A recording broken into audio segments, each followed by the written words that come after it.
Hello, everyone, and welcome to the second live episode of 6 Vulnerable Conversations Between 2 Women. I am Arielle, and my special guest, Jamie Thompson, is here as we go into as we were discussing, very edgy conversation for us today. I myself am an intimacy and education coach, or intimacy coach and educator. Jamie Thompson is. Would you state what you are? Yes, I'm an erotic desire and intimate communication specialist. Thank you. Mm-hmm. And today we're going into a conversation of the dark side of the goddess movement. And when Jamie and I first got together, planning out the different conversations that we were going to have, when we started to talk about the goddess movement, the priestess movement that's occurring around modern day spirituality, both of us simultaneously felt a lot of turn on and a lot of nervousness around having this conversation. And before we dive into talking about the different points that we'd like to discuss here, first I just want to create some space for both of us to share a little bit about why this is an edgy conversation to be having. And I'm actually going to hand it over to you first, Jamie. Yes, absolutely. So this is a little bit of an edge for me for a couple of ways. One is being a professional in the field of relationships, it's interesting for me to come on and share such personal experiences in this way. This is definitely an edge in a different way than I'm used to sharing information. It's a little bit deeper in the personal realm for me. So it kind of hits me in the gut a little bit like that. And I feel like that's actually part of what we're uncovering here, because, one of the, I feel kind of dark sides of the priestess modern day spirituality movement is in not acknowledging the shadow and not acknowledging the mess that's underneath. So it feels sort of divinely in line with what I'm going through right now in my own way. And it's one of the things that I want to speak to, being a part of the goddess movement in so many ways. I mean, I've led full moon ceremonies, and I've done, sacred medicine study in Peru and in the United States. And, there's been a lot of modern day spirituality. I mean, if you look around my room I'm sitting in right now, there's crystals everywhere, so I'm a part of this movement in a way. And so it's really interesting and vulnerable in a way to just acknowledge where I see my own shadows are, and to do so publicly in a way that might offend or piss off some people that I actually hold very dear. So that's a little bit where I'm at, is like, wow, it's a really juicy place. And I also feel a lot of internal permission and permission with Arielle as well. Like it's like giving myself the permission to share anyway, and to really uncover some of the dark side of what has also been a beneficial movement in many ways. Mm. Thank you so much. 1 for sharing, and 2 for going first. And, for me, it's like what you were saying, giving ourselves permission for like specifically you and I to be messy here. Because I relate with you. I live in the Bay Area of Northern California. In a way, I feel like I'm in the heart of the goddess movement. And for the past 3 or 4 years, it's been a movement that I've been exploring, like, what is my relationship to it? Because especially in the entrepreneurial community that I work with and play within, spirituality is a core component of it. And the challenging thing about this conversation, similar to what you said, is I have a lot of judgments you know, along with the many rich things that the goddess movement has given women access to in terms of getting more deeply connected to their bodies and their sensuality and their divinity, I'll say our divinity. There are a lot of things that I see that I find to be disingenuine, hiding core aspects of what it means to be a human. And I know without a doubt that many of the things that I speak to today, in some way, I am still playing out in my own reality.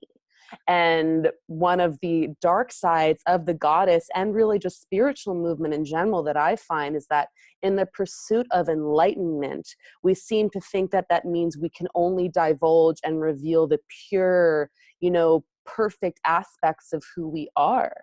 And I know a lot of my challenge has been learning how to embrace myself as an imperfect human being. Especially not only as a human being, but as a coach and someone who's putting herself out there in the world as someone who's worthy of, you know, respecting and paying money to support them. So to be able to talk about the shadow aspects of the goddess movement, knowing that it is a reflection of me in everything that we're saying, is edgy. Absolutely. Thank you. Thank you for sharing that. You're Um, welcome.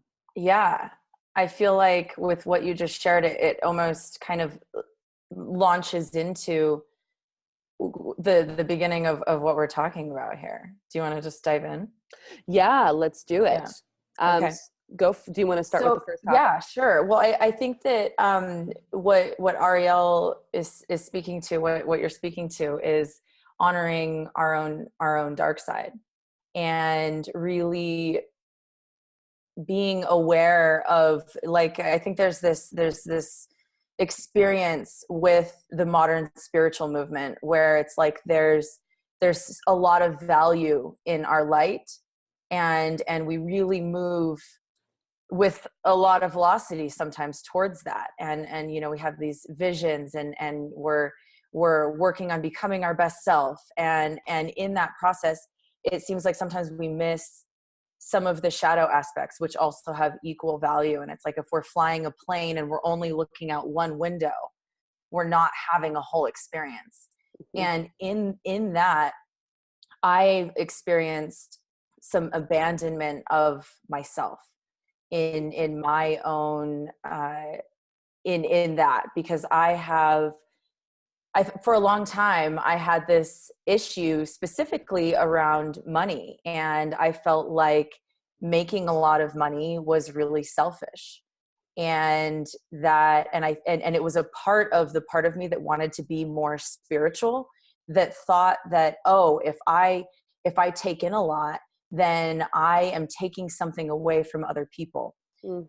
rather than, if I take in a lot, I have so much more to give, Mhm. both in a literal sense and also in how I experience it. Because when I'm fully fed, and like I let that kind of selfish dragon inside have the things that it wants. Mm. Selfish dragon, sometimes it's a little child. I mean, it shows up in different ways, but it's like when I really feed her and let her experience having everything she needs, then the way that I show up in the world is with so much more space, and I'm able to be of so much more service. And I feel like one of the elements that and in the goddess community, as I was kind of going through this, I felt a lot of disapproval for my experience of giving permission for my own selfishness. Mm. And so it's a really interesting thing, because it ties in with it, because it could be any shadow. You know, it's like, for anybody out there, it's not just selfishness. That just happens to be one of my favorite shadows, I guess.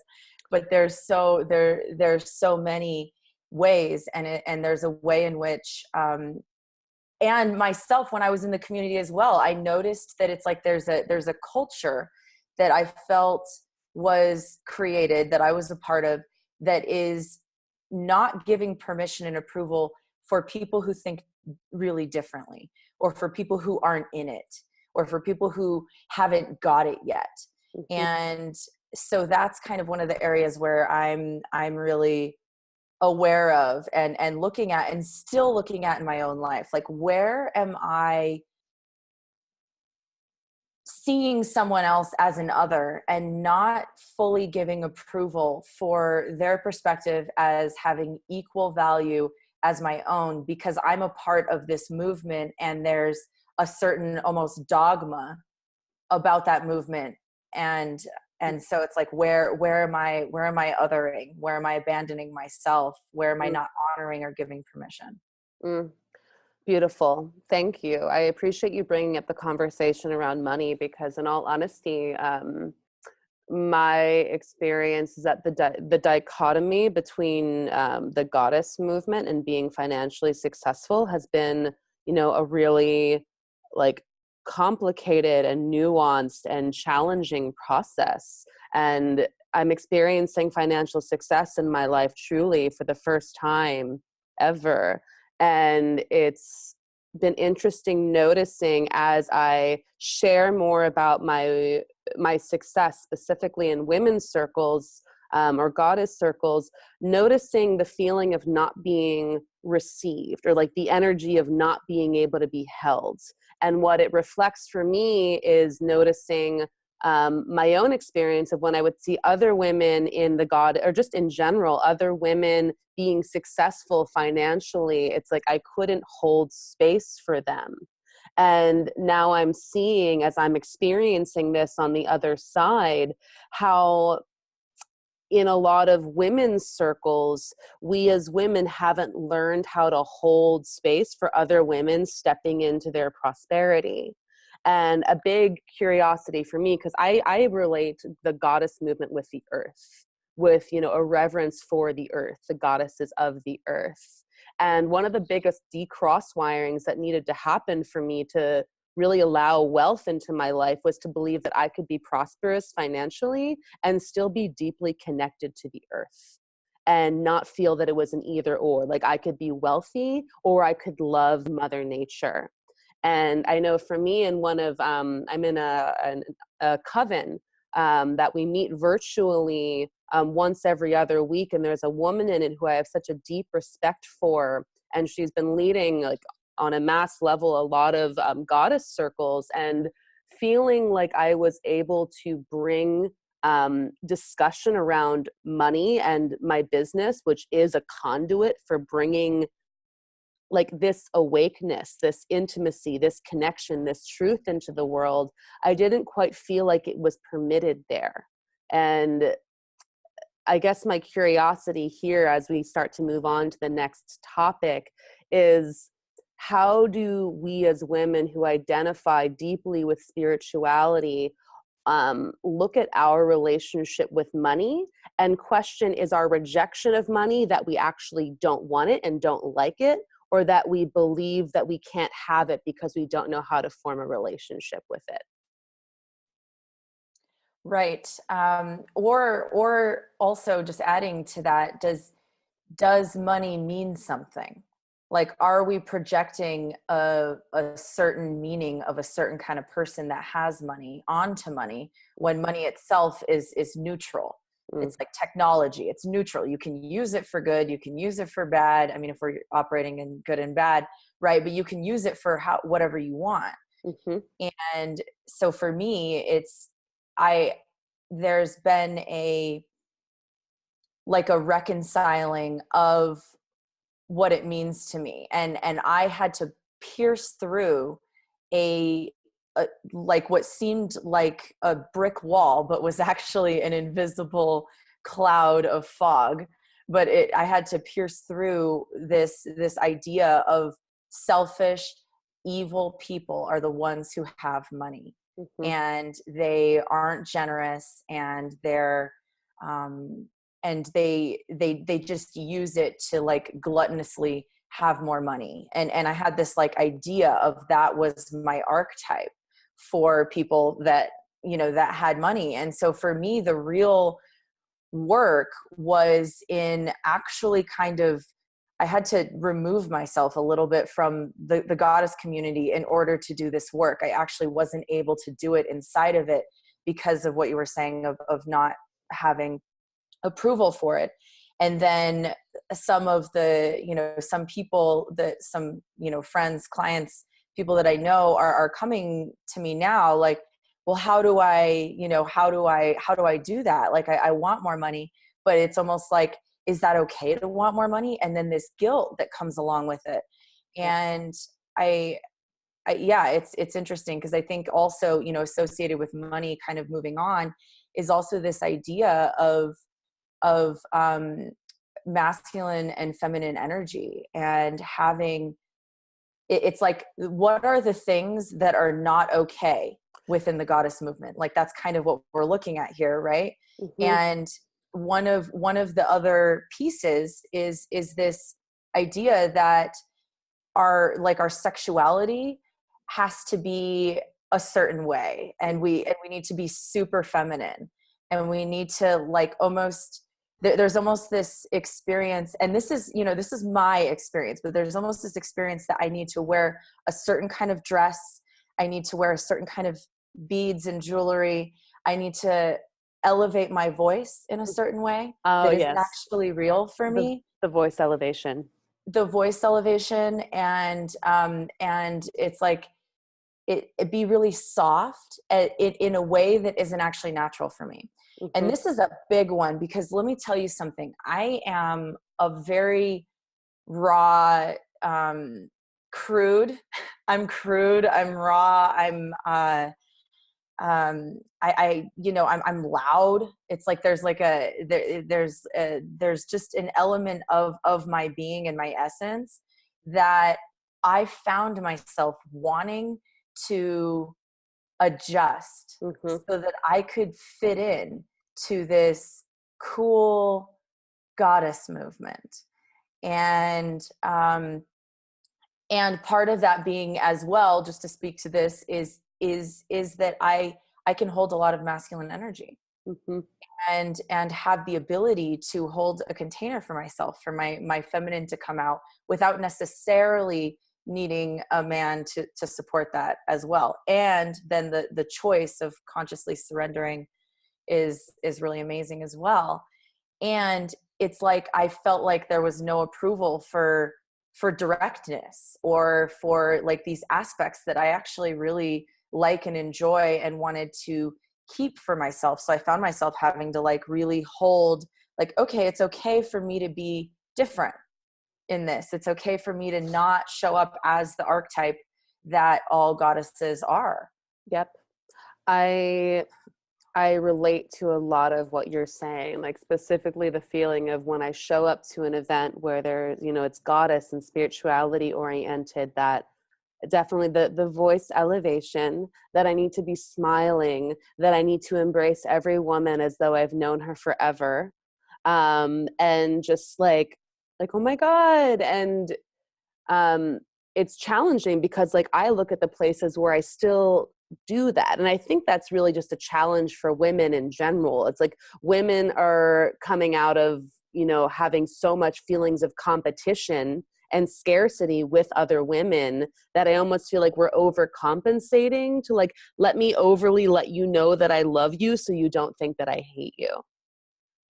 And a lot of what I'm hearing is that like there's a lot of shame in the goddess movement. There's, whether it's like shame to admit who we really are and our imperfection and our messiness. And there's this idealized image presented around what we need to look like, how we need to speak, how we need to act. And like, if we are struggling with money, we don't want to talk about it. If we're like caught up in jealousy, like that's because another thing that's going on is like there's a lot of open relating and polyamory and unconventional relationships. And it's like, we don't want to talk about like the jealousy. We don't want to talk about the judgment. We don't want to talk about the aspects that inevitably come up within us, because we're primal, carnal human beings who like to eat and sleep and fuck. And we wind up hiding these huge aspects of who we are and not giving ourselves approval to be the entirety of it. And in reality, in order to embody this idea of the goddess that we're talking about, we need to give ourselves approval for all of the things that we're kind of like snipping at the tip in order to fit into this package. Beautifully said. Beautifully said. I think it would be valuable for us to share, you know, in a little more detail, maybe a couple of the pieces that we felt like we have been snipping. You Mm-hmm. know, like how, like what have we been snipping off? Yep. Do you have something for that? Well, I mean, in all honesty, the thing that most comes, I'm actually not snipping much right now. Like I actually feel really free. But the thing that comes to mind for me is like, so I practice non-monogamy. I have multiple partners and I have a primary partner. And my primary partner is one of the most amazing men that I know. And he's also a crass motherfucker who can objectify the shit out of me. And it's part of why I love him, because of the way that he is just like gritty. And I notice the part of me, like when I'm with him in like different social situations, there's part of me that wants to like censor him, because I want to protect people from the experience of feeling the discomfort of like someone who's not going to kind of like fit into the pre-described spiritual container. Um, like so here's one thing for me. I've been talking about, as a woman, I feel like the socially acceptable taboo thing to do as like a woman in their power is to talk about sexuality. And the area that I'm starting to go more deeply into, which is the next edge for me, is psychedelics. Like, because to me, they're both ways of like accessing consciousness. You know, it's not really about sex. It's about the connection that we create through the sex, and similar with psychedelics. And what I'm really excited about is to kind of take like the sensuality aspect, like almost off the table. Like I know I'm a sexy being, I know I'm a sensual being, but I almost feel like women who are kind of like stepping out into positions of like visibility and leadership, like sex appeal is kind of like the pre-described part of the package. And not to say that we shouldn't own and embody those things, but I see for myself how in the past I've like used that because I felt like that's a part of what's going to like have people accept and approve of me. And the parallel between like moving into talking more about like psychedelics and also like my primary partner, who's just kind of this gritty, crass person, is that I'm really turned on around just being more real and like embracing kind of like the like not playing into gender norms or the way you're supposed to be, but just kind of going more to the heart of the matter and what's like real and true. Beautiful. I'm hearing like it's like following what the true desire is internally, instead of conforming to what you're supposed to be as an expert in your field or as a member of the goddess movement. It's like how can we actually tune into what I want? You know, I mean, I'm wearing sweatpants right now because I started my cycle yesterday and I wanted to just like be super comfortable, you know, and it's like, is that appropriate? Is that okay? Can I share something? Yeah. I'm wearing a shirt and I'm not wearing any pants. Just Right. so y'all know. It's funny. I've sometimes I call it the entrepreneurial mullet. You know, you're like the top is ready and the bottom is not. But it's fun, and that's, you know, when we hopped on, you know, we were doing a little figuring out a live thing last night, and we hopped on, and I just felt this like this urge and this thing inside that was like, ooh, I really want to have fun with Arielle in this like playful way. And like, can we bring that? Like, are we allowed to not be serious as professionals? Like, are we allowed to bring this? And then like noticing that conversation of like, am I allowed to? And then being like, whoa, that's interesting. You know, like I want to play, like I want to have fun with this stuff. And it gets to be dynamic, and we get to bring this, whatever elements we want. And we don't have to fit into some kind of a box, which I think is essentially part of where the goddess movement stemmed from, is women not wanting to fit into the 1950s housewife box anymore, perhaps. And what's interesting about movements a lot of the time is it seems like you trade a box for another box. And so it's like just always having this noticing of like, what water am I currently swimming in? What box am I currently in? Where is the ceiling for me right now? And paying attention to that, and noticing that for me right now, the part of the box that I can share about vulnerably is having I think we need to mute I just this muted. person. Oh, okay. I just muted them. Click on me again for the main. It's not, the video's not lighting up. Anyway, it still says Stu on the. Oh, he's muted now. Oh, okay, there you go. Now you're on. Okay. Yep. So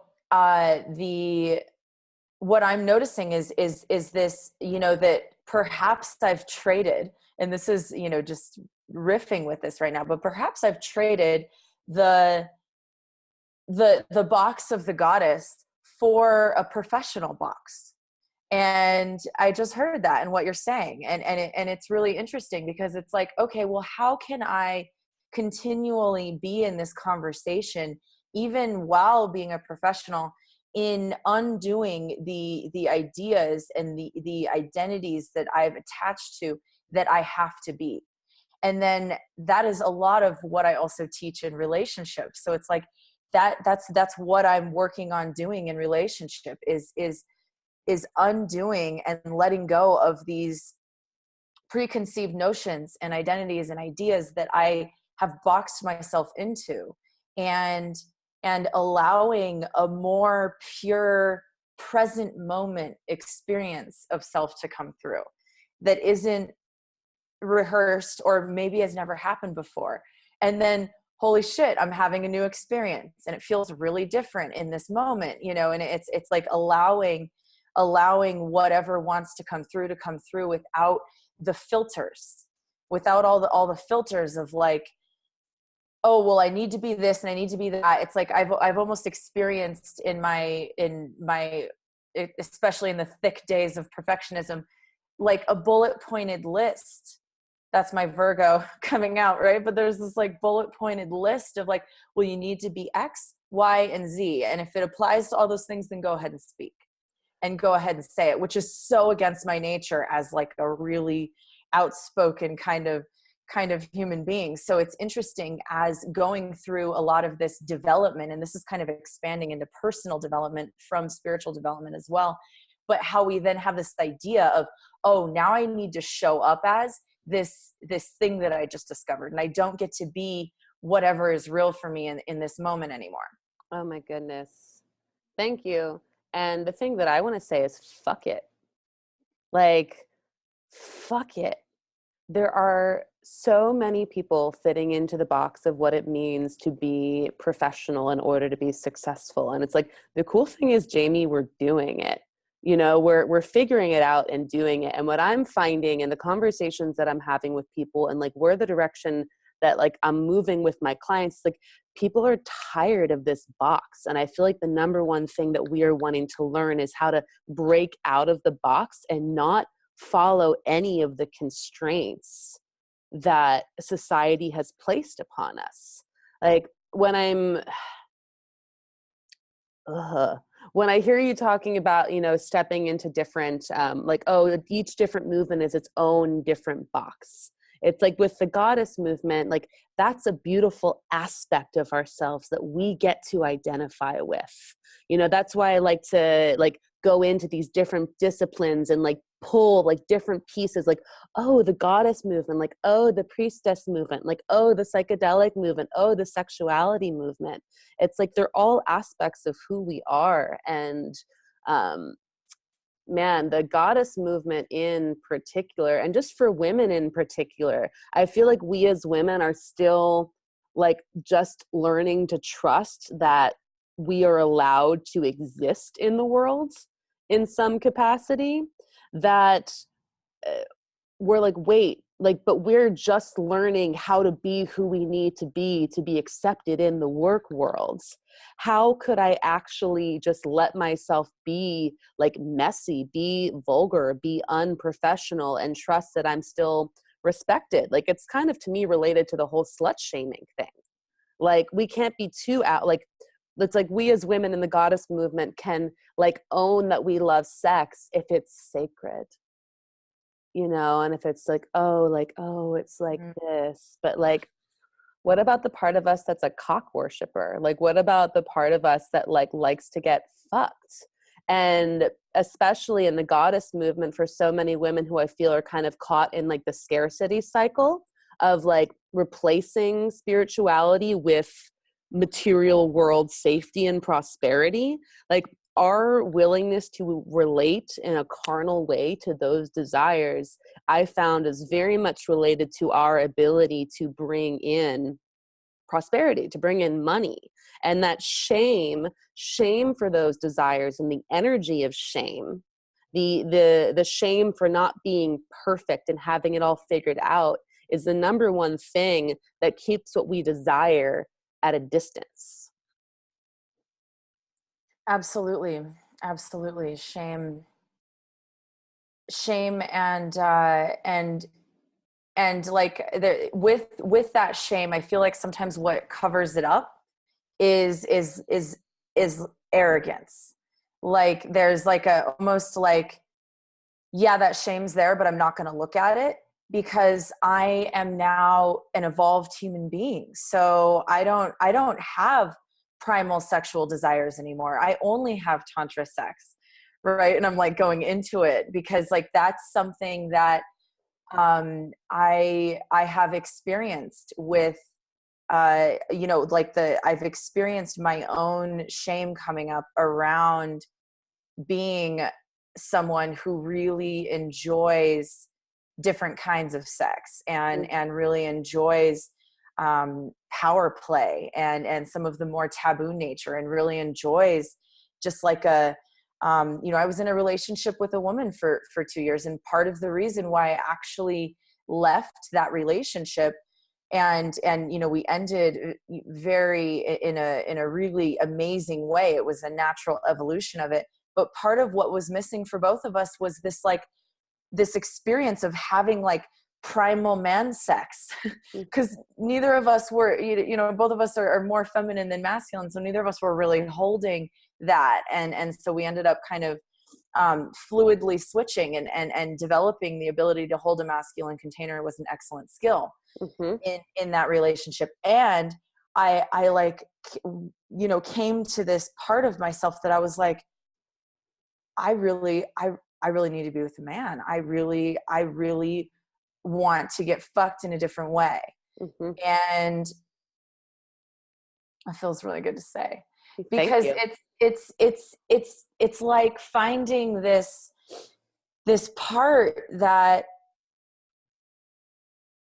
like, what if we have parts that aren't satisfied within the box that we've created, right? Then what? And I feel like that's where we can almost follow this desire, this like internal desire into like, interesting, if this part that feels inconsistent with who I am now, what if that part is actually leading me to my next evolution? Even if it doesn't feel like it fits within the identity of the evolution that I'm currently in.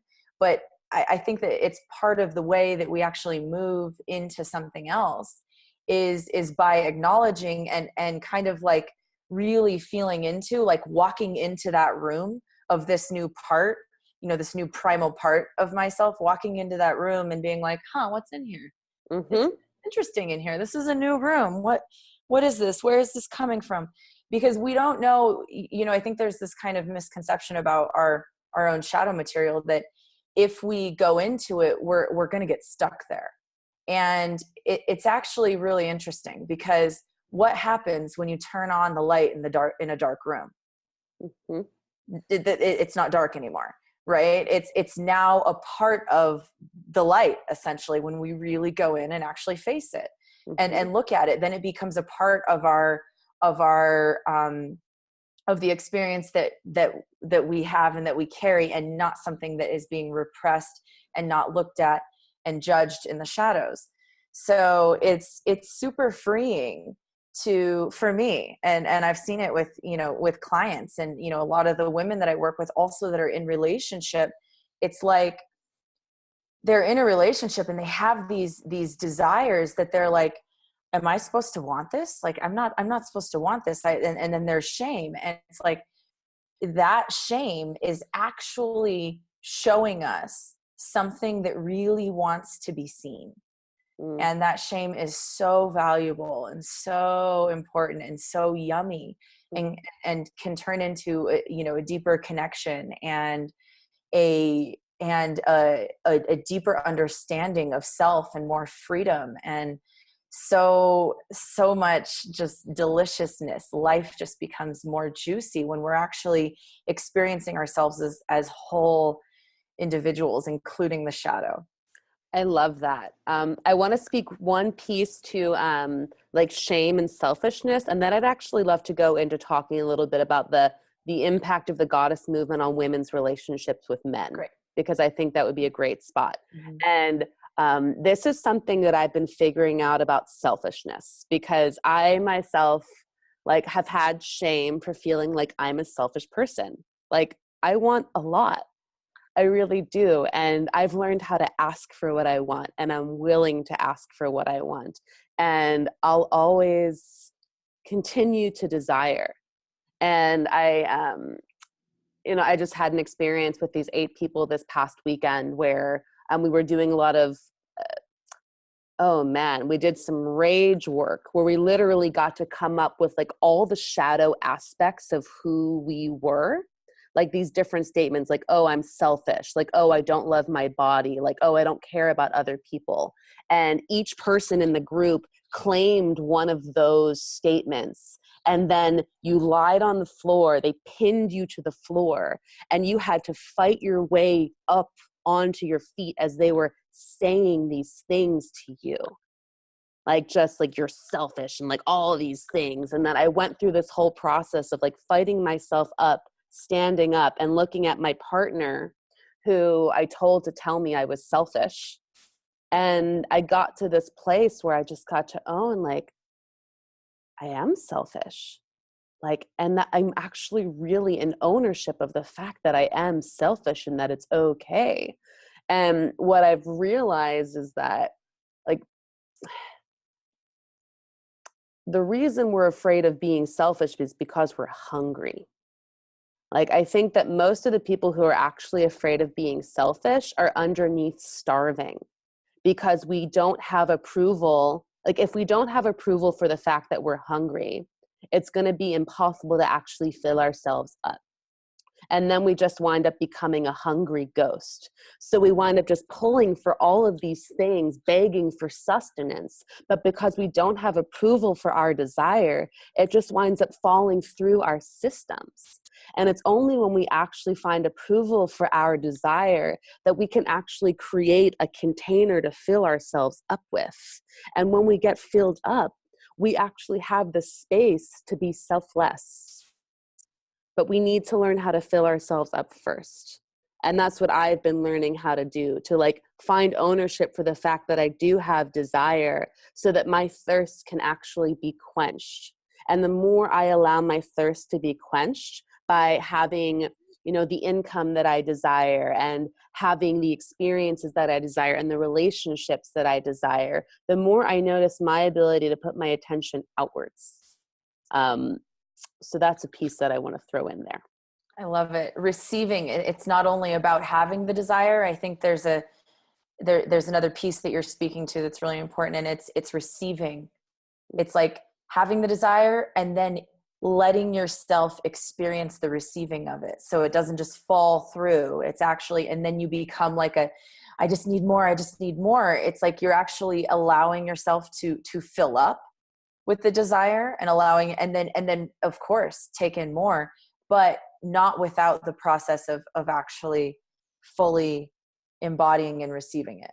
Yeah. And I feel like this might actually be a good place. So, when we posted on Facebook yesterday about, questions that people might have about the conversation today, one of the women posted a comment about, are you going to speak about the cultural appropriation and race when it comes to the goddess movement? And Jamie and I had a conversation about this because it's a really relevant topic that when you look at the goddess movement, probably 95% of the women that you see in the goddess movement are white. And to me, this brings up a conversation of privilege, like the privilege that we have as white women. And we started to go into like, man, like, do we want to go here? Do we want to have this conversation? Because it is such an important conversation that has so much charge with it. And I'll let you speak for a moment as well. Actually, why don't you speak a little bit to that, and I can add in as well. Yeah. So what my like what I have, where I want to start with this is that speaking to this in like a socioeconomic cultural appropriation, the relevancy of that is high, and it hasn't been the area that I personally have been pulled by my own inspiration and desire to really learn about in an external type of way. So I feel that that probably the person who asked the question has more depth in this area than I do. Mm-hmm. And so I just want to be honest about that, and that perhaps that is a part of my own shadow. Mm-hmm. And also that there's this, like holding space for that to potentially be true. And also that I follow where my highest desire is in life. And if that is if dealing with the cultural appropriation of the spiritual movement is someone's highest inspiration, and I have friends who it is, I'm super inspired by what they're doing in the world and how they're doing it. And there has been some ways where I've coached and supported them in being more effective in that. And that that piece of the movement isn't my personal expertise. Mm-hmm. Thank you. That's really what I have to say about that. Yeah. And I feel similarly. And I think it's an important piece because like, I notice the places where I do still have judgment for the fact that I'm not as educated as I would like to be in these areas. And I have this similar feeling of we're all brought into this world with certain gifts, like certain messages, certain like things that we are meant to bring into this world. And for me, it's been like intimacy and connection. Like, how do we actually show up vulnerably and authentically as who we are?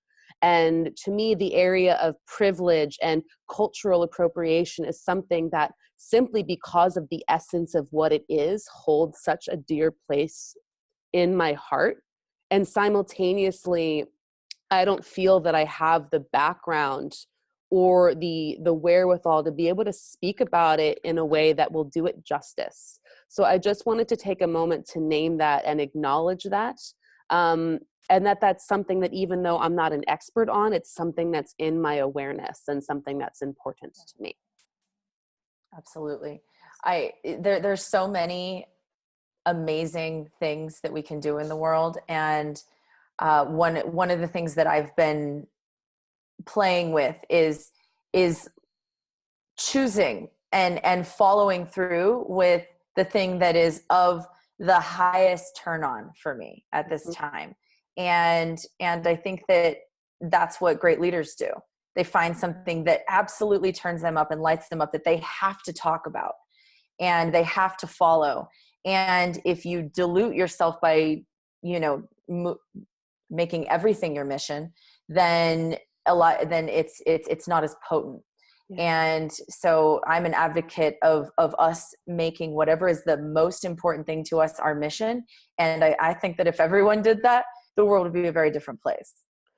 I agree. And the other thing that I want to name here to kind of cycle it back around to the goddess movement, and just like any like especially movements, the spiritual movements where we want to act like we're completely perfect and enlightened in all ways, like the humility of being able to say, I don't know. Mm-hmm. Like the ability and humility to be able to say like, hey, this is important to me. And I notice the places that I still have work to do here. And I don't know. And just not like, for me, it's like not, I could go into shame about the fact that I don't feel more able and inspired to talk about this subject, or I can just share like, this is what my truth is. And I imagine in the goddess movement or in any other type of spiritual movement, our ability to be humble and be able to name the places where we don't know, but we have a desire for vulnerability and connection is the way to bridge a lot of the animosity and anger and disconnect that currently exists in these types of conversations. Aho. So how about this? Why don't we open it up to people who might have some thoughts or reflections or questions about anything that we've spoken to. So at this point, people who are on the line who'd like to bring their voice on the call and ask a question, I invite you to unmute yourself and share.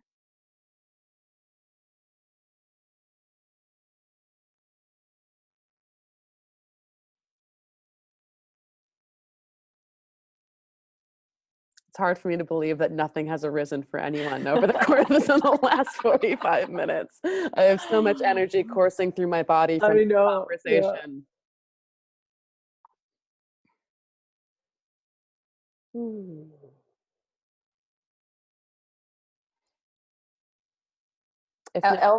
Elvis and Joe said to everyone in the chat, I wear short dresses to these events on purpose.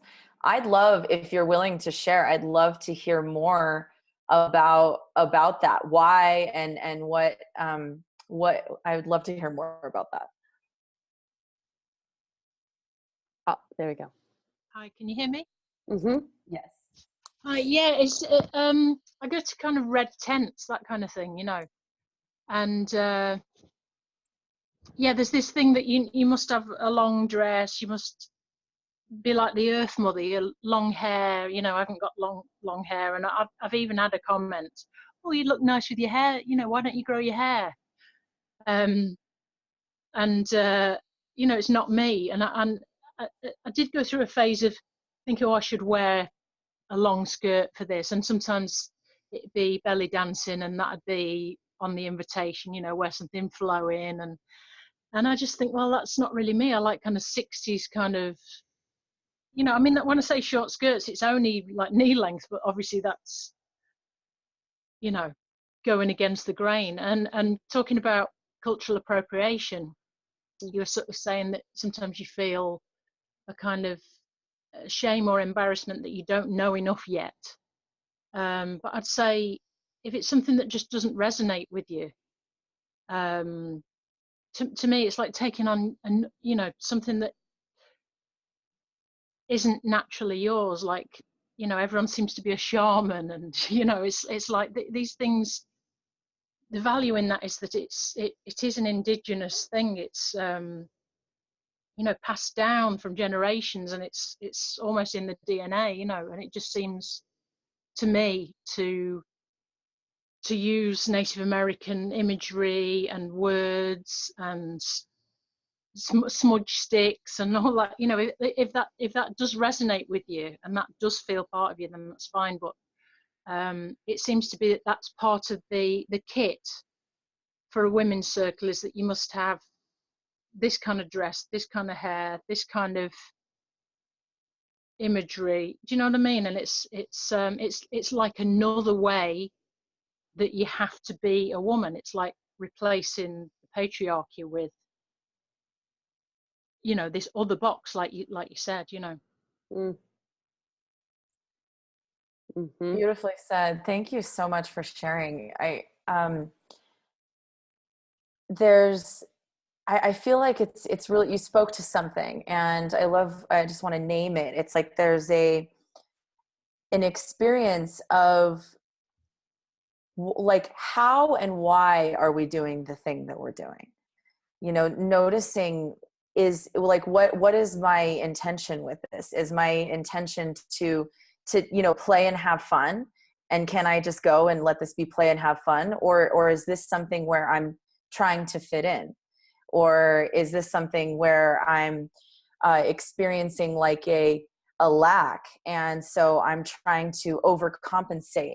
I don't feel feminine inside, so I'm overcompensating by being super feminine on the outside. Whereas sometimes, you know, a woman can walk in, you know, jeans and a t-shirt and be embodying the feminine in such a way that it's like, oh, like that's where my attention goes instead of to all the dresses. And it's also really fun to put on a dress sometimes. So it's just noticing, like you're speaking again to the piece of like the intention, like, why am I burning Palo Santo? Do I like the smell of it? Or do I think that it somehow has me fit in to this community, or somehow makes me a more spiritual person? Mm. Yeah, exactly. I mean, everyone's got this deep, you know, deep-seated need to be accepted, obviously, you know. But I think authenticity is everything. You know, if you're accepted because you're wearing a mask, and you know, to me, it's kind of not real acceptance. If they can accept you in your authenticity, then great. Mm. Thank you so much. Thank you. Thank you. Would anyone else like to share anything inspired by what Joe said, or anything else that's arisen on the call?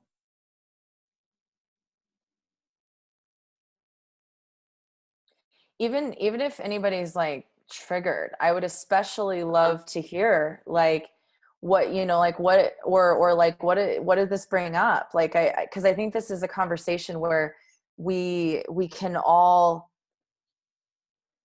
reflect internally to like, well, what does this bring up in my internal landscape?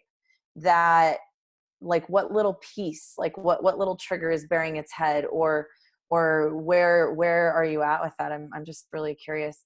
We don't have that many people on, so Yeah. but Yeah, you know, ultimately this, to me, I want these dialogues to be a place where we can all feel permission to just have real conversations, where we stop walking on eggshells and we're willing to say the real, true, edgy, vulnerable thing, and trust that the baseline intention is connection and understanding. I feel like so many of us are walking around fearing saying the wrong thing for being persecuted or made wrong or shamed, and we're in a place now where we need to learn how to connect to our voices and learn how to be honest while simultaneously staying open and connected to other people's experience. And how do we not live in any one box so that we don't have to make our box right so another person's box is wrong? Like when we're talking about we're talking about how to like weave our own realities and find what is authentically true for us without making anyone else's experience wrong. And this is how we're going to find the freedom that I feel like this is one of the places where you and I like match up, Jamie, is this underlying thing of like, how do we drop into flow? How do we drop into this space where like we're all looking to connect with our magic, right? We're all looking to connect with how do we find our magic that allows us to flow and weave through the world. And ultimately we're figuring out how to be ourselves, and we can't be ourselves alone. Like the only way to really create that alignment is to be who we are as we are witnessed in front of other people. Like that's what creates the alignment. So these conversations, along with sharing our perspectives, are also inviting you to like step out a little edge farther and share the real vulnerable thing that's arising for you as we speak.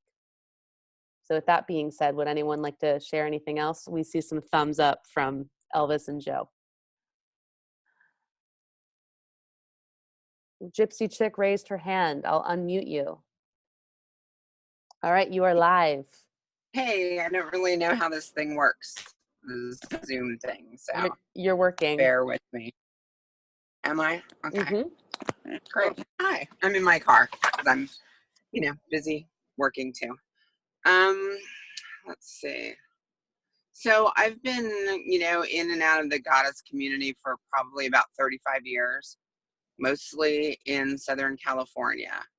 And some of the things you've talked about feels like a lot of things we've been talking about for the past 30 years. And some of them seem very different, especially about the money. I think, I get in a place, like early on when I was a Christian, I was in this place of, people with money were like, money is the root of all evil kind of thing that was taught to me in childhood, right? So it was a big thing back then. And, you see the people that seem to be like in the highest elevated spiritual realms are people that give up everything and have nothing. So I think there was a lot of value placed on that early on.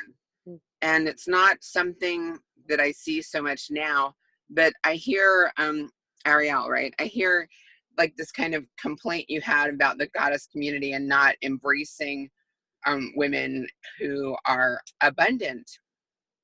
And I think it's just been such a long time coming that a lot of women communities, we don't have that experience. A lot of us don't have the experience of abundance. So to create something for people that have it is like, I don't know, it's like asking me to do something I've never done before and that I don't have, so I don't know how to embrace you. So what I hear is your desire, maybe that because you are in that space, maybe that's something you create for the rest of us to kind of open into or expand into. Mm-hmm. So it's kind of an invitation for maybe you to create the thing that you want. And I would love to be part of that because I've had, a crazy relationship with money all my life, from being the kid that, has to get in the dumpsters to look for things to sell so that we can, continue to live, to having an amazing career where I made a lot of money and tried to get rid of it as soon as it got into my account because I was so uncomfortable having a lot of money. And I mean, I used it for good things. I helped other people. I created experiences for my family. And, now I'm back in the place where, I'm driving for Lyft every day and I'm like, oh, wow, I have $50 in my account. Now I'm going to go buy some groceries, right? So it's like this weird relationship to abundance and scarcity. And it's like the edge that I'm living on right now. Mm-hmm. So how that relates to the goddess community, I'm not really sure. I had an interesting experience with somebody that I live with the other day where we're creating this women's retreat, and like we both got into this kind of like constricted, stuck place. And I'm like, why do you not want to do this with me? And she's like, and she had this strange image of me as like a goddess worshiper and being like all light and things had to be nice and good and sweet, and that my rituals were going to be fluffy and all this stuff. And I'm like, do you know me? I mean, is that your experience of me as a person? Because like the goddesses that I love are like, the dark goddesses that come and like rip off your fucking mask and spit in your face and say, give me you, like be who you really are. And we had this like amazing, intense conversation, and we were just like at it. And then we were both like so turned on about this women's retreat we're going to do, right? So it's just crazy how we like get these ideas in our head of what like the goddess movement is, or what goddess worshipers are, or like everybody's the same, always wear these white flowy, fairy dresses, and we're all sweet and kind to each other because, we're just trading like matriarchy and patriarchy. They're still like these, these pyramids of power, right? When really just like embracing whatever the other person brings to the table as just another aspect of ourselves, you know, like that whole other thing.